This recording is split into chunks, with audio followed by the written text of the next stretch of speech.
Let's get to another friend of ours on this amazing station. And his name is Mr. Robert Taylor. He is a political commentator, and he's joining me down the line. Hello, Robert. How are you? Hello, Jonathan. Good to see you. Yeah, good to see you too. Well, this first story I'm keen to look at is economic confidence falls to record low as tax rises loom. Confidence in the British economy among business leaders has tumbled to its lowest level since the Brexit referendum, as bosses fear the impact of tax rises and President Trump's trade war. It says here that the Institute of Directors, a lobby group, saw the optimism scale slide from -53 in June to -72 in July, the worst reading since the research started exactly 9 years ago. I mean, Robert, this is going to just add more of a headache for Rachel Reeves, isn't it? It certainly is going to be more of a headache for her. But there again, it's no surprise. It shouldn't be a surprise to any of us if just about the first thing you do, you're an incoming Labour government, you hike public sector wages, you hike taxes, you hike costs on business. You can't really be surprised when business confidence crashes. So for anyone who thought that Labour was going to bring change, well, maybe you're right, but it's change for the worse, I'm afraid. No, absolutely, Robert. I mean, one of the things that scared me is unemployment now up to 4.7%. That was in May 2025, the highest actually since mid-2021. That's obviously the repercussions of that time from the global pandemic.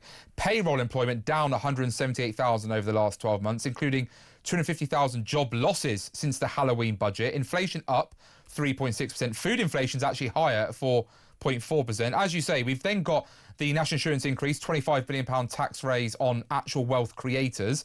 And even though Sir Keir Starmer says, oh, it's not a tax on working people, say that to the small business owner who maybe employs one or two people. And then you've got this ridiculous family farm tax, which has seen a net loss of 3,175 farms already. I mean, I just don't know where to go. It's no wonder there's all these young people, young professionals, the Financial Times are saying, talking about saying, it's time to get out of this country, isn't it?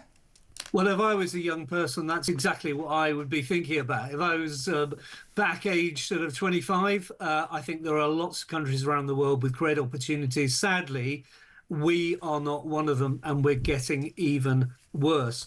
And unemployment, of course, it's going up because you've raised that. You know, if the government raises national insurance on business, it makes it more difficult to hire. It's raised the living wage. Well, you could argue there's a good reason to do that, but it all piles costs on businesses. And I wonder, Jonathan, does this Labour government really understand business? How many of the cabinet have actually held senior positions in businesses? Very few. A lot of them are public sector. They understand the public sector, but they don't understand how to get the money into the public sector, which can only come from business and wealth creation. Well, Robert, what's even scary is, as you say, that's with the tax hikes that we've seen from national insurance increases and the increase in national living wage. Whether people love it or not, it does, as you say, have an economic impact. In fact, Gary Neville was moaning on Sky News only recently, one of Labour's biggest cheerleaders, about the impact that it's had on him with his hotels and restaurants. Then you add on the fact that this employment rights bill, which I know, again, polls popular with the public, but I don't think the public are fully understanding the consequences of red tape that's going to be put on business owners, as many of whom are SMEs. These are not your Amazons. They can deal with that. They've got the staff and the money. It's those who employ 10 people or less who are going to have to let people go in order to find ways to make the books balance, or indeed just avoid hiring any new people, which means that there won't be any new jobs in the communities. And then you obviously add on the fact that we're going to have a situation where suddenly 16-year-olds are now going to be given votes. So what on earth is going to happen when it comes to probably the minimum wage for a 16-year-old? Equalise that with a 23-year-old, and then make it even harder for young people to get on the ladder to even just get a weekend job like I'm sure you and I had back in our earlier days. And I think what's even more concerning is that we then see, when it comes to inheritance tax, something this Labour government is dreading, because obviously the farmers are livid about it. But HMRC figures are now showing that their record £6.7 billion came in between 2022 and 23. That was after the last Conservative government, after rising asset values and a continued freeze on the tax-free threshold.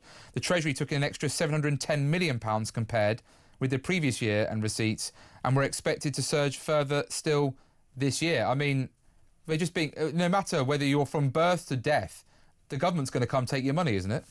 Well, certainly this Labour government is going to come and take your money. And quite frankly, the Tories can't really say that they did much better in the last few years either. We all know what happened to tax rates under both these governments, but it's particularly awful now. And anyone who feels as Gary Neville did, he was a great supporter, wasn't he, of this Oh, lady? yeah.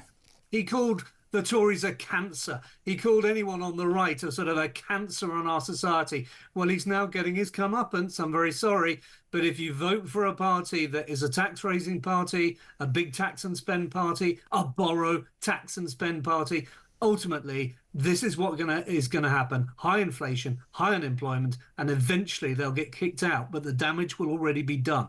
I was about to say, it's quite ironic, isn't it, that Rachel Reeves and Sir Keir Starmer try to float this mythical £22 billion black hole, and many economists are saying now she's got around £20 to £30 billion black hole to fill. And that's on the Conservative estimate. Some people think it could be as high as £50 billion. I mean, out of interest, I'm keen to get your view here, Robert. Do you think that with Rachel Reeves, this will probably be her last budget? It will be breaking manifesto commitments, and then Sir Keir Starmer's going to try and pin all the blame on her and bin her off? I think that's highly possible and highly likely. I actually thought it'd be difficult for her to survive last month's sort of emotional breakdown in the House of Commons. I don't know quite how she did survive that. Clearly feel very sorry for any sort of issues she's going through. But I don't think you can have a Chancellor of the Exchequer doing that. However much personal sympathy we might have for her. It's interesting, by the way, Jonathan, that business leaders today are calling on Reeves to rule out further tax rises in the autumn budget. I'm like, well, you can call on her all you like, but she hasn't got much choice other than to raise taxes, given that black hole that you've just talked about. How can she do anything except raise taxes in the autumn? And we better brace ourselves for it, whether we're ordinary earners or businesses. Well, another topic, Robert, was obviously the big news of the day. Foreign prisoners. The Ministry of Justice has finally released data that many have been calling for a long time, to find out there's 10,722 foreign national offenders and suspects in prisons across England and Wales, the highest level since 2013, and costing the British taxpayer £580 million per year. And I think the most worrying of all statistics is 1 in 8 of those foreign national offenders are in prison for sexual offences, a 10% increase, and are accounting for 10% of all sexual offenders in prison, as well as robbery being up 7.8% and violence being 8.8%, whereas in those last two, the actual UK-born population is seeing a decline when it comes to people going to prison for those particular crimes. I mean, this is just yet again more proof that people who were long saying there is a huge issue here with mass legal migration, you will be having the wrong kind of people coming amongst the people who should be here perfectly legally and are law-abiding citizens. For so long they were called far right. Actually, they've just been proven right, haven't they? In my opinion, they've been proven right. I haven't seen a breakdown for those in prison for sexual offences who have come here legally versus illegally. I'm quite sure that you're right. It certainly makes sense that there should be a big proportion of those in prison who have come here illegally. And this is part of the problem with such a ridiculous lack of control over our borders, and particularly, of course, the small boats across the channel. And there's something else about the prison situation, which is that if you have a big cohort, for want of a better word, of people in prison who are foreign-born, who often don't speak English, what you get in prisons is this ghettoization and ethnic-based gang violence, where you get people from one ethnicity together in a gang going against another ethnicity at the other side of the prison. It's horrible, and they really shouldn't be in prison in the first place. I would like to see a sort of returns agreement and a national policy to get foreign-born prisoners out of our prisons as soon as possible. Do you think, Robert, alongside the obviously records-breaking 25,000 legal migrants coming into the UK in a single year under this Labour government in 2025, as well as this foreign prisoner crisis that we now seem to have in this country, isn't this what Sir Keir Starmer should be actually using to recall his cabinet for and actually creating a national emergency, rather than virtue signalling and making a case for recognising the state of Palestine before the Israeli hostages that are still held by Hamas are returned, and before we've even got Hamas to agree that they would have no further or cease to have any further control of that region that would at least allow allow Israel to consider the fact that they won't be living next to some sort of genocidal terrorist organisation who want to see them wiped off the face of the earth. Isn't it just the worst kind of grubby politics when Sir Keir Starmer is pandering to sectarian voter bases in order to prop himself up and hang out with his mates Macron in France and Carney in Canada?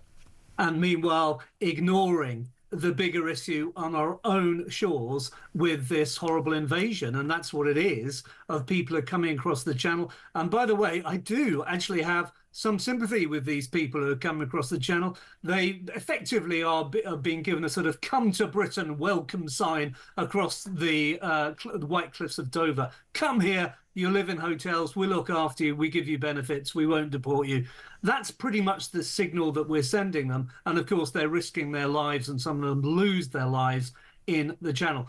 Pretty much the first thing this Labour government did on day one was to abolish the Rwanda scheme. And that, to me, is a crucial mistake, because smash the gangs was always a hollow emblem. It was always a hollow, I would say it's actually a lie. There was no plan to do that. And the only way you can stop these channel crossings is to disincentivize them, because as long as there is an incentive, there will always be gangs there ready to facilitate that crossing.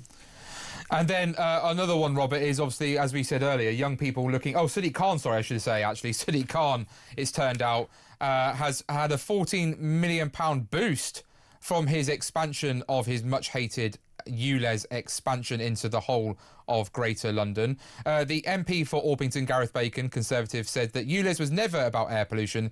It was always about money, and the millions the mayor has raked in proves it.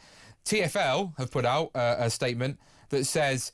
this ULEZ is not about making money. It has led to cleaner air across London. Talk about a sniffy, dismissive comment there. Isn't this just another war being waged on motorists and another case of why Sadiq Khan is killing London? I certainly don't like ULEZ myself. I don't live within the M25 side. It doesn't actually impact me, but I know many small businesses and ordinary people in the outer circle of London that it does impact. It does seem to me that it's all about money and not actually clean air. London's air has got cleaner and cleaner and cleaner for the last 40 years. We're on the right trend with that. We don't need ULEZ to take it any further. So definitely on that one, I would say it's about money. It's not about the environment. You never know, Robert. We might see Sadiq Khan actually use that £14 million boost to, I don't know, God forbid, maybe tidy up the tubes like the Bakerloo line, put some cameras on there to capture those who are graffitiing it, and then tidy up the graffiti rather than allowing this city to look like New York in the 70s. And actually do something to stop the fare dodgers. That would go down very well for those of us who use the London Tube, see people just going through the gates without paying, jumping over the gates, the staff just sitting there doing nothing. Yeah, graffiti and fare dodging on the tube, that would be a good use of money, but don't hold your breath that we're going to get anything from this mayor. Robert Taylor, political commentator, thank you so much for joining us and giving us your views.